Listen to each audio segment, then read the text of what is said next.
Hello everyone, কেমন আছো সবাই? তো আজকে তোমাদেরকে দেখাবো শিবগাতি ধামের মন্দিরটা কিভাবে তৈরি হয়েছে। তো এই যে দেখতে পাচ্ছ বড় একটা পাহাড়, এই পাহাড় কেটেই কিন্তু শিবগাতি ধামের মন্দিরটা তৈরি হয়েছে।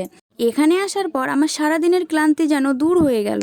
এটা ছিল প্রবেশ করার পথ, আর ঠিক এর কোণার দিকেই ছিল বাহির হওয়ার পথ। আর ওপরে যে সমস্ত তোমরা লাল নীল সবুজ জিনিস দেখতে পাচ্ছ, এগুলো ছিল সব জল ঢেলে ঢেলে ডিব্বাগুলো এখানেই রেখে গিয়েছিল। তাহলে একবার ভাবো আমরা কতজনের পরে এখানে এসেছিলাম। আর এখন দেখো আমরা পুরোপুরি মন্দিরের ভিতরে চলে এসেছিলাম, আর ঝর্ণা থেকে স্নান করার পরেই কিন্তু ঢুকেছি। তার জন্য সবার গা হাত পা ভেজা ছিল। আর ভিতরের দৃশ্যটা ঠিক এইরকম ছিল। আর উপরটা পুরোপুরি পাহাড় ছিল।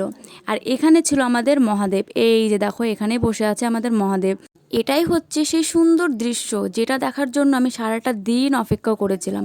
আর মন্দিরের ভিতরে যতটা ঢুকছিলাম আর উপর থেকে পাহাড়টা মাথায় ততটা বেঁধে যাচ্ছিলো, ঠিকমতো দাঁড়ানো যাচ্ছিল না, কারণ উপরে পাহাড়টা মাথায় পুরো ছোঁয়া ছোঁয়া ভাব।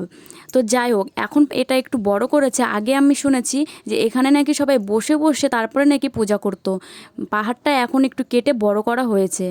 এখন কিন্তু খুব একটা ভিড় ছিল না, তার জন্য আমরা ধীরে সুস্থে সুন্দরভাবে পূজাটা করতে পেরেছি। এটাই অনেক আমার কাছে।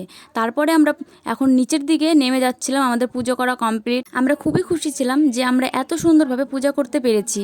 এখন আমরা নিচে গিয়ে ভেজা পোশাকটা বদলে ফেলবো, তারপরে আমরা চলে যাব বাড়ির দিকে।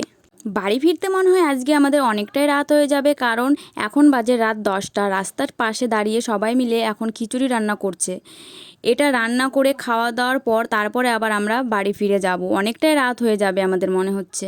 তো বন্ধুরা, আজকের ভিডিওটা তোমাদের কেমন লাগলো একটা কমেন্ট করে আমাকে জানিও। আর ভিডিওটা যদি তোমাদের ভালো লেগে থাকে তাহলে একটা লাইক করে দিও। তো এই দিকে দেখো গল্প করতে করতে সবাই মিলে খিচুড়ি রান্না বাড়া কমপ্লিট হয়ে গিয়েছিল, আর সবাই একসাথে বসে পড়েছিলাম খিচুড়ি প্রসাদ খেতে। আর আজকের দিনটা ছিল খুবই ভালো।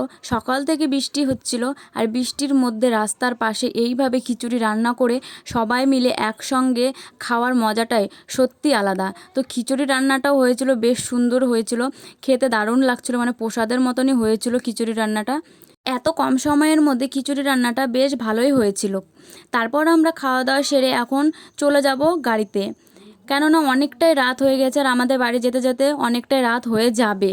তো তার জন্য আমরা একটু তাড়াতাড়ি করছিলাম, সবাইকে বলছিলাম যে একটু তাড়াতাড়ি করো, সবাই মিলে তাড়াতাড়ি যেতে হবে, আমাদের অনেকটা এখনও পথ যেতে হবে।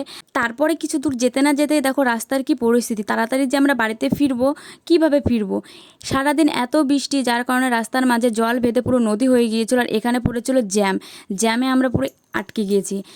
আর বাড়ি যেতে যেতে আমাদের রাত 1টা বেজে গিয়েছিল। তো আজকে ভিডিওটা আর বেশি বড় করলাম না, এখানে শেষ করছি। দেখা হবে নেক্সট ভিডিওতে। আজকের মতো টাটা।